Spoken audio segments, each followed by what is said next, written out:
Guys, welcome to the Box to Box Transfer Show, where we discuss everything to do with transfers, rumours. We also have guests coming in to talk about any transfers I've gone through. Before we continue, make sure to like, share, subscribe, and support the channel the best you can. We've also got social media links in the description below, so follow us on Twitter, Instagram, and Facebook. But today, we go to the Northeast, where there's been a lot of activity in Newcastle. It's a pleasure to be joined by Jonny from Newcastle Fans TV. Jonny, how you doing, my friend? I'm very good. How about yourself, mate? I'm good. You guys must be buzzing today. Obviously, news broke out yesterday that Callum Wilson and Ryan Fraser both signed. How are you feeling at the moment? Very, very happy. Two deals that's been muted about for a while, but both signed the dotted line and both in the Newcastle shirts, so it's fantastic news and two players that we desperately needed. Firstly, I just want to read some of the quotes from Callum Wilson. He said that from the minute I knew that Newcastle were interested, it was definitely something that appealed to me. It's a massive club with great history. Along with the years, they've had great strikers, so I can emulate half of what they've done. I'd like to attempt that. The fact that Aston Villa were in for him, and obviously there was talks with Aston Villa, but it seemed like his eyes were solely on Newcastle. It shows you that the passion's already there. Yeah, for sure. I think obviously Villa put in even a bigger bid than what Newcastle did. But I think obviously he must have had his heart set and got Newcastle. He mentioned the relationship that he has with Shearer. I think he's still in contact with him for a couple of years. He has been. So I think it was just making sure they could get some sort of deal agreed. And I think Villa financially have got more going on than what we do. But I think it was probably Steve Bruce maybe that persuaded him. The fact that Ryan Fraser is also on his way. I think that was probably contributed to him coming to Newcastle. But I think there's rumours that he might be getting the number 9 shirt off Joelinton. So with the number 9 at Newcastle, it's like he could basically be a king in Newcastle. You can walk the streets without any problems at all if you're doing well. It is. Being a football fan, watching Newcastle last season, there was a need for a striker. Joelinton really didn't sort of set the Premier League alight. Do you think there's still hope there for Joelinton, though? I would have sold him in the summer. I just don't think he's good enough. Yeah, I would try to sell him, or I'd try to loan him out and see if he can get a bit of form somewhere else. I just don't think he's good enough. He's a player that I don't think Newcastle fans know what his best position is. Okay. We've had him at the club for over a year now, so look, it's going to be he's not going to get into Steve Bruce's first 11, in my opinion. I think that the transfer committee at the time made a massive error. It was a massive gamble, and it hasn't paid off. So, can I see him come back into the team? Yes, because I think that will happen through time. But I hope he proves me wrong. But I just can't see him doing well at Newcastle, unfortunately. Okay, and that's your number 1 striker. That's your first choice striker. If there was strikers that you wanted as Newcastle fans, Callum Wilson would be your sort of number 1. He was my number 1 realistic target, to be honest. I think there's obviously the links with Odsonne Edouard, who's been heavily linked with a few Premier League clubs from Celtic. He was someone I think he has great potential. You potentially could look at Ollie Watkins at Brentford. He's another good player who I think just needs a big chance. But I think Callum Wilson's a safer bet. I think he's Premier League proven. And he's done well for Bournemouth for the last couple of years. And I think he was a striker I think a lot of clubs are interested in. So I think it is a bit of a coup for Newcastle to get him, because it's not the sort of player I don't think we would be in the market for in the last couple of years. But I think it does show a bit of intent. Talk about intent. Another player that you signed, Ryan Fraser, free agent, signed him on a 5-year deal. With Ryan Fraser, there's always been murmurs of him going to sort of big clubs like Arsenal. There was a link to United, maybe Manchester United, that is, maybe a season or 2 ago. But how happy are you that you've got this one over the line? Oh, very happy indeed. I think he adds quality, especially on that right-hand side. I think he has that partnership that we mentioned with Callum Wilson straight away, which is fantastic. But he has spoken to a lot of clubs. I think what might have put other clubs off is maybe the way he left Bournemouth. Okay. Left them with 6 weeks to go before the season ended because his contract was running out. Maybe they didn't want that sort of player. For Newcastle, it was, well, it's an improvement on what we've got.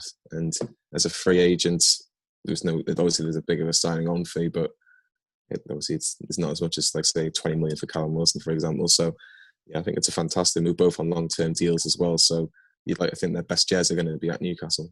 I was just going to allude to that. 5-year deals. What do you make of that? It is great to have a 5-year deal for a player with an option for it to become 6, especially when you've got him on a free. Somebody who's definitely got attention. Ryan Fraser definitely had attention. I know Callum Wilson he scored a few. He scored quite a few goals for Bournemouth. He does come with injuries, but there is that question mark. But with Ryan Fraser, 5 years, turning to 6 years, it must be great that you've got him cemented down for that long. Oh, for sure. I think you've got to think for the first 3, maybe even 4 years, he's still going to be at his peak years, really. I think he's only in his mid-20s, late 20s, so he's still got probably his best years in front of him. And it just means that Newcastle are in a good position. I think Newcastle have done that over the years, where they'll make big contracts just so that it puts off other clubs. It's the same with St. Maximin. I think he's still got 5 years left on his contract. And it just means that if clubs want these sort of players, they're going to have to pay over the odds. It's going to have to be a ridiculous price to get these players away. So for Ryan Fraser, if he can start well, I know he's not match fit yet, so he's probably not going to be playing the first few games, but if he can get a bit of a run in the team, they can try and see if he can offer something different, because we've got St. Maximin, but that's really about it. We've tried Joelinton on that right-hand side. We've tried Miguel Neron, but I think he's probably better in the centre as a number 10. So to get another option and someone that's proven with bagfuls of assists and a handful of goals, I think it's an easy decision really from a Newcastle fan point of view, and hopefully from a Newcastle hierarchy point of view as well. How much do these players, you actually spoke about how they improve your team, but what do you feel like they're going to give your team, both these players? I think it'll scare defenders. I think it'll scare other teams. I think if you look at the 3 that we've got, possibly we've got St. Maximin on one side, Fraser on the other, Wilson as the main man. You've got Almiron just behind him, and he's probably preferred position. I think that probably goes. If you look at any team really in the league, they go, don't really want to be facing that.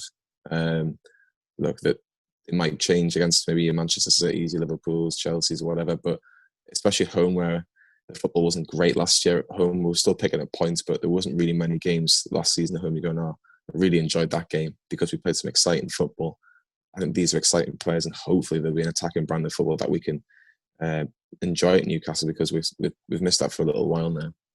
Let's talk about what should become your third signing in a couple of days. Is Jamal Lewis from Norwich. This one's a bit of a weird one, because I know Jurgen Klopp wanted him. There was talks and he wanted to go to Anfield. It broke down because Liverpool didn't want to pay the fee. And now it shows that, a couple of million here and there, you've actually pulled it off the line. You've actually got, I think it's 13.75 million that's been accepted. Just talk to me about Jamal Lewis. What have you seen from him, and what can he add to your team? He must be half good if Liverpool have looked at him. So, no, he's young. He's very attacking minded. He's fearless. I think that's probably the best word I can describe him. But he's got a bag full of energy, and I think obviously the fact that he's young, I think Newcastle looked and gone, well, we'll pay that extra couple of million, because if he does really well, then we could sell him to another club. And I think obviously 13, 15 million, something around about that, Newcastle are going to pay for him. Look, at Liverpool, he wouldn't have been first choice. He's not going to get past Andy Robertson. He'd be first choice at Newcastle. And I think that's probably why it swayed it a little bit. And the fact was Liverpool got a replacement left back as well. So, look, for me, Jamal Lewis is something very exciting that's going to happen at Newcastle. He's someone that's fresh, who a lot of clubs are after. The fact that Newcastle managed to get a hold of him, I think, or going to get a hold of him, could be fantastic. Let's talk about sort of positions that you want strengthening even further. I know we spoke last time on the Box to Box show, and you were talking about certain positions. With these 3 signings, what else do you reckon Newcastle would need? I would still like another striker, personally, because we've only got Andy Carroll and Dwight Gale's out for 12 weeks now, 3 months, because he's damaged his knee ligaments. So I would still like another striker. I think we could potentially do it in the centre half if we lose maybe Fabian Schär or Florian Lejeune. So I think Rob Holding's been a name that's been muted about. He's been, I don't know, not on the verge of leaving Arsenal. I don't think it's anything like that. I just think they want him to get game time at Arsenal, from a different club. And they probably think a Premier League club would be better for him.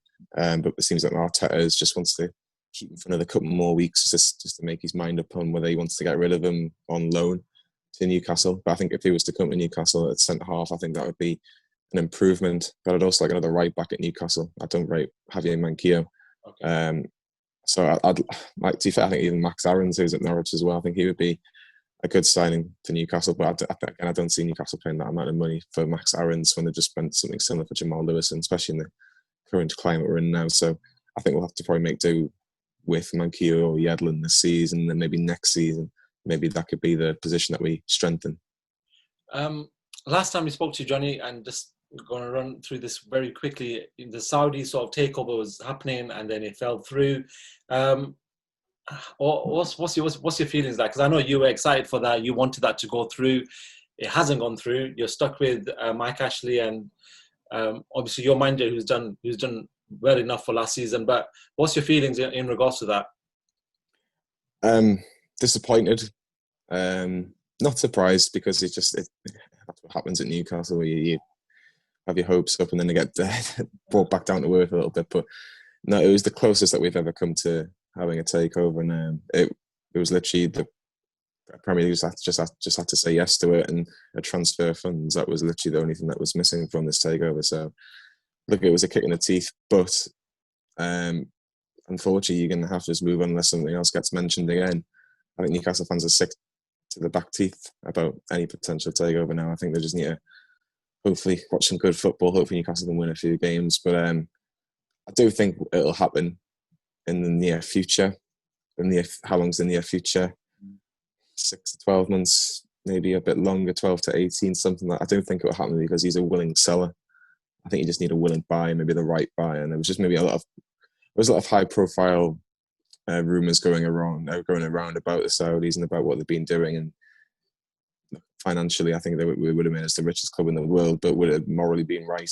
I think other people can disagree with that or argue about that. So it was tough to take, but I still wanted it. If it still comes back on the table, then I'd still be up for it, and because I think it would improve Newcastle as a city, as a club, as everything. But you've got to just forget about it, unfortunately, at the minute.